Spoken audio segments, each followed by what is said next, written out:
Some cold fronts blew through this week, and aside from the temperatures, it was also revealed by the clouds. The turbulence can be seen in these low-lying clouds, which resemble an ocean in the sky turned upside down. And with the cold temperatures, we got a dusting of snow. And ice droplets began forming on the foliage that has not yet fallen. Fortunately, the ice melted before any damage was done. And with the changing temperatures came high winds, which helps to sustain the sanctuary sustainably. The winds are so high that the Canada geese commuting back and forth are having trouble keeping formation. It is fun watching them blow back and forth across the sky, although I don't think they enjoy it as much as we do.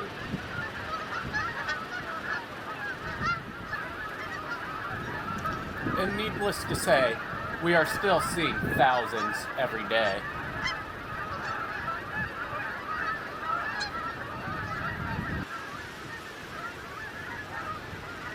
Low-flying turkey vultures also reveal the turbulence of the atmosphere, as they teeter with every minor change of intensity of the blowing wind.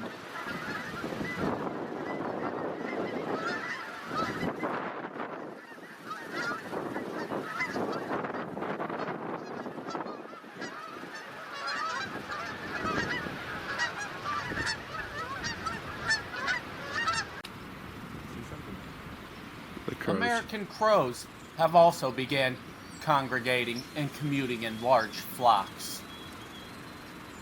They will feed together, then roost together at night. And all the previously held territory by local crows is temporarily dissolved. It is difficult to estimate the numbers of the crows, since it seems to be steady streams coming through the sanctuary throughout the morning.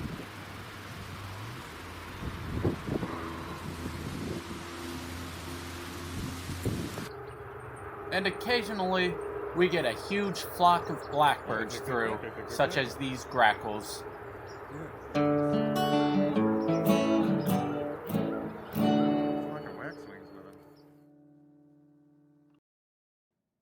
In the woods, where it is somewhat protected from the elements, some green remains. The flooding has subsided, but there is still a steady trickle in the streams. And the mosses are beginning to revive. There's been increased deer activity, as shown in these scrapes. Deer are probably also the culprits who ate the caps off of these mushrooms. The beech leaves are turning, but there's a good chance that they will not fall until the following spring when the new buds take their place. The black-capped chickadees seem to be hungrier lately. They've been following us throughout the woods on our daily routine, begging for food. And, of course, we oblige. While doing some trail work, I moved a log out of the way and found these eggs. Not sure who they belong to, but they're still very cool. This hemlock varnish conch seems to be getting bigger. And the scar on the same tree from last year is still visible. Ever since I noticed this wolf's milk slime mold a couple weeks ago, I've been finding more and more of them. It is pretty common this time of year. Funny I never noticed it in previous years.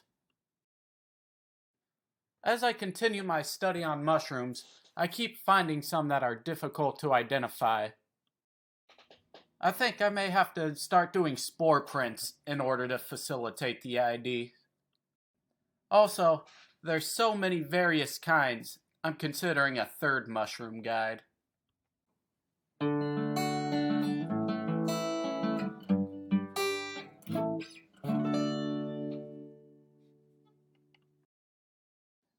In the fields, there's still some spotted knapweed in bloom, although most have gone to seed, and the same goes for the red clovers. Most of the flowers in our native garden have also gone to seed, but if you look hard enough, you can still find a few in bloom. And we found our second ebony spleenwort on the property this week. We found our first last fall. The beavers are still harvesting willow and poplar, working on a food cache for the winter. And Matt and I are still supplementing their food cache. Although this video clip was not taken at the sanctuary, where there's sumac flowers, there's bound to be birds munching on them, such as this downy woodpecker.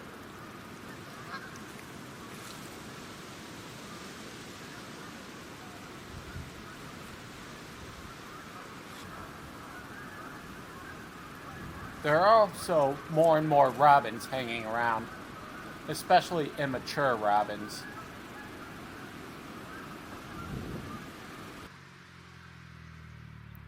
In the parking lot, where I tend to eat lunch, the purple finches congregate. Although they are still common, they're not as common as they once were. Competition from introduced European birds, such as house sparrows and house finches, have reduced their populations. Although they are not as common as the goldfinches, it is still typical to see about a dozen of them on any given day.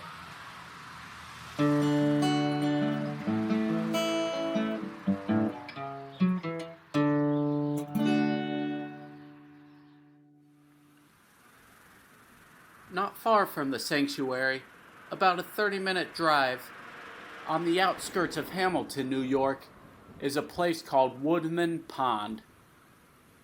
Woodman Pond is an excellent place this time of year to see waterfowl.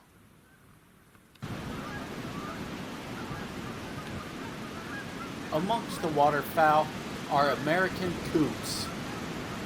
These are the three dark gray birds behind the mallards. The black heads and white bills make them pretty obvious. Although the coots may look like ducks, they are actually members of the rail family. Rather than having webbed feet such as ducks, the coots have lobed toes.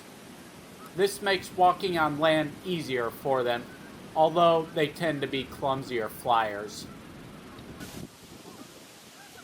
And sparsely scattered within the flock of geese are brants. They spend their summers far north in the Arctic tundra, in saltwater bays and estuaries. They are on their way to the coast, where they will spend the winter in protected marine habitats. The only time they can be found in fresh water such as this is during their migration. So, we are fortunate to see them pass through this time of year. They are very high flyers during their migration, cruising several thousand feet above sea level. But if you want to see them in their wintering grounds, you shouldn't have to travel far. They winter as far north as New England.